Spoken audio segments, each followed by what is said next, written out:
For my journal this year, I decided to go with a more quality watercolor paper. It was actually so fancy that I couldn't even figure out how to open it at first, but once I read the instructions, I got it. I basically just had to cut the pages and peel them apart. I ended up folding each sheet in half to make the pages. And I went with 2 pages per signature. At this point, I could already tell that the paper was going to hold up much better to sewing than last year's. It wasn't falling apart at all. I went with a few less signatures than last year because I realized I didn't need so many pages, and I think it was about 8 overall. Using a ruler, I measured where I would be sewing the signatures together, 1 inch apart, and started poking the holes with my hole punch.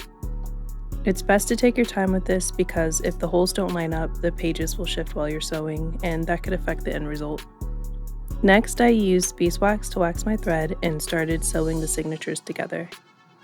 I used the same tutorial as last year since it worked so well, and I've linked that in the description in case anyone's interested.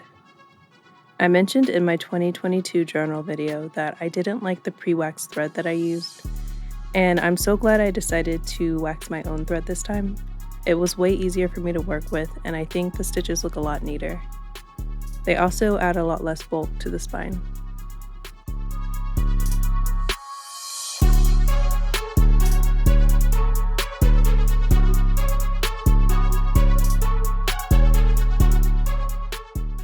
Next, I added a layer of glue to the spine and I let it dry. This time, I decided to add a headband and a tailband to the spine. I forgot to film the process, but I'll leave a link in the description to a really helpful tutorial that I used below. They're a little messy, but I think they look pretty solid for my first try. I then glued down some mold to help reinforce the spine and followed up with a strip of poster paper. This year I got actual book cloth and I went with this pretty sage green color. I decided to do another hand-embroidered design for the cover, so I made a simple 2023 design. I wanted to go for a moss-like look, which meant that I had to fill in the design with what felt like a million French knots. For the French knots, I used 2 to 3 strands of embroidery floss. The more strands you use, the faster you'll be able to fill in your space. For this, I think it took about 15 hours overall.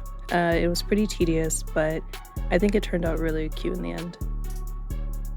Once the design was done, I measured my book boards based on the size of my text block, and I cut them out. I pasted them onto the back of the book cloth, making sure my design was on the front cover, and I left it to dry under a heavy weight overnight. Next, I cut out my end papers. I went with some locally made paper this year, and it held up much better to gluing. I carefully glued them to the text block on each side, and then glued the text block to the book board. I let it all dry under a heavy weight overnight to prevent any bowing. This is the finished book. I think it came out really well.